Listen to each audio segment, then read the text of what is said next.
வணக்கம் தோழர்களே, இந்த காணொலியில் நம்ம என்ன விஷயத்தை பத்தி பார்க்க போறோம்னா சிமுலேஷன் கேட்ல எது பெஸ்ட் கோட்ஸ்ன்றது பத்தி தான் பார்க்க போறோம். ஆனா ஒரு விஷயத்தை ஞாபகம் வச்சுக்கோங்க, இந்த கோட்ஸ் எல்லாமே கனெக்ட் ஆகட்டாக மட்டும் தான் எஃபெக்டிவா இருக்கும். சரி வாங்க இந்த காணொலிக்குள்ள போறதுக்கு முன்னாடி இதை போய் பார்த்துட்டு வந்துருங்க.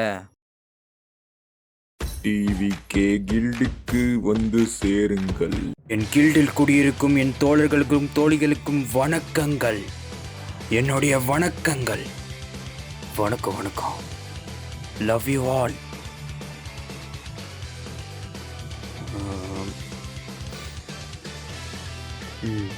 நம்மளுடைய கில்டு மாநாடுக்கு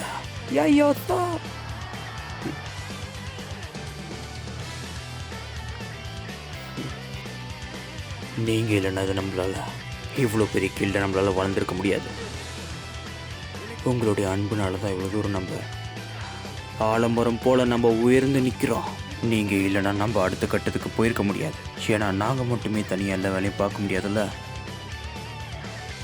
நம்ம கில்டை உருவாக்கின அந்த கில்லர் பிளாக் ப்ரோக்கு பெரிய நன்றிகள். அப்புறம் அந்த கில்டை இயக்கிட்டு இருக்க நம்ம ராவணன் ப்ரோக்கோ பெரிய நன்றிகள்.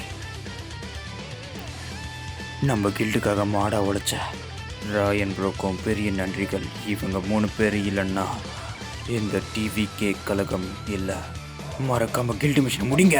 இந்த இளம் வாலிபரை போல புத்திசாலித்தனமாக யோசியுங்கள்.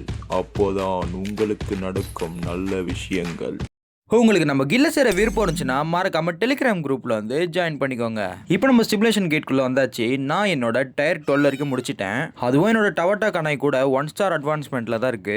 அது மட்டும் இல்லாம இந்த டயர் 12 வரைக்கும் மிக்ஸ்ட் எலிமெண்ட்ஸ் வச்சு மட்டும் தான் ஜெயிச்சிருப்பேன். முதல்ல எந்தெந்த கோட்ஸ்லாம் பெஸ்ட்னு பார்த்துடலாம். முதல்ல பார்க்க போறது இந்த பேசிக் ஸ்கில் டேமேஜ் இன்க்ரீஸ். என்னை பொறுத்த வரைக்கும் இது ஒரு டீசென்டான கோடு தான். இதெல்லாம் ஒன்னொன்னா பார்க்கறது பதிலாக எது பெஸ்ட்னு இப்போ காட்டுறேன். இந்த ஃபயர் வால்ல வர டேமேஜ் டீல்டு கோட, ஏன்னா அந்த கோடை நீங்க யூஸ் பண்ணீங்கன்னா வேற லெவல்ல டேமேஜ் விழும். ஒருவேளை நம்மளுக்கு HP இல்லைன்னா ஷீல்ட் எஃபெக்ட் கிடைச்சதுன்னா நம்மளோட டேமேஜ் அதிகரிக்கும். சொல்ல போனா அந்த கோடு தான் இருக்கிறதுலேயே ஒன் ஆஃப் த ஓபியான கோட். அடுத்து பார்க்க போறது வீக்கெண்ட் சரௌண்டிங் எனிமீஸ் கோட். எனிமியோட டிஃபென்ஸ் குறைஞ்சிடும், அப்புறம் டேமேஜ் டேக்கனும் அதிகரிக்கும். ஆனா கண்டிப்பா எனிமி க்ளோஸ் ரேஞ்சில் இருக்கணும். என்னை பொறுத்த வரைக்கும் இதுவும் ஒரு ஓபியான கோடு தான். அதுக்கப்புறம் இக்னோர் டிஃபென்ஸ் கோடும் ஓரளவுக்கு ஆவரேஜான கோடு தான். அப்புறம் இந்த கோடை பார்த்தோம்னா இந்த கோடு கனெக்ட் ஆவட்டாக்கு ரொம்ப யூஸ்ஃபுல்லா இருக்கும். இந்த கோடு அல்டிமேட் ஸ்கில்லோட கிரிட்டிக்கல் ஹிட் டேமேஜ் அதிகரிக்கும். அது மட்டும் இல்லாம நம்ம அல்டிமேட் யூஸ் பண்ணும் போதெல்லாம் அது கண்டிப்பா கிரிட்டிக்கல் ஹிட்டா தான் விழும். ஒருவேளை நீங்க கனெக்ட் ஆவட்டை வச்சு ப்ளே பண்ணிட்டு இருக்கும் போது இந்த கோடு வந்துச்சுன்னா விட்டுறாதீங்க. எந்த கோடு வந்தாலும் இந்த கோடை கண்டிப்பா எடுங்க.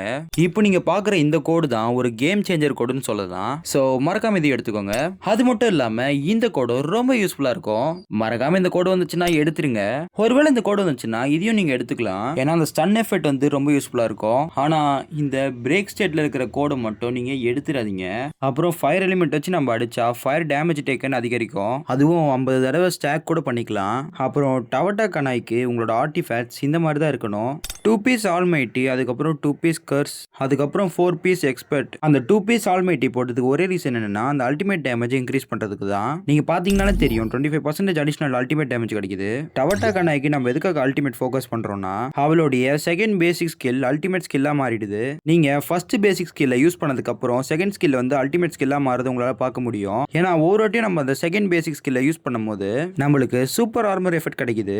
சூப்பர் ஆர்மர் எஃபெக்ட்னா என்னன்னா எனிமி நம்மள அடிச்சா பின்னாடி போய் விழுறோம்ல, ஆனா நம்ம அந்த சூப்பர் ஆர்மர் எஃபெக்ட் இருந்தா விழ மாட்டோம். சொல்ல போனா நம்ம ஸ்டன் ஆக மாட்டோம். அது மட்டும் இல்லாம இந்த ரீசெட்னு சொல்லிட்டு ஒரு கோடு இருந்துச்சா, டவட்டா கனாயோட செகண்ட் பேசிக் ஸ்கில் வந்து அல்டிமேட்டா மாறினதுனால டவட்டா கனாயோட அல்டிமேட் ஸ்கில் சும்மா ஃபுல் சார்ஜ் ஆயிட்டே இருக்கும். ஒரு தடவை அந்த கோடை நீங்க எடுத்துட்டீங்கன்னா மொத்தமாவே உங்களுக்கு 10 செகண்டுக்கு ஒரு வாட்டி அல்டிமேட் ஸ்கில் வந்துட்டே இருக்கும்.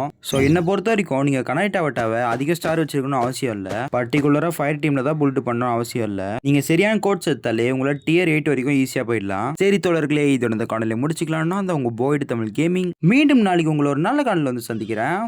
போயிட்டு வரேன்.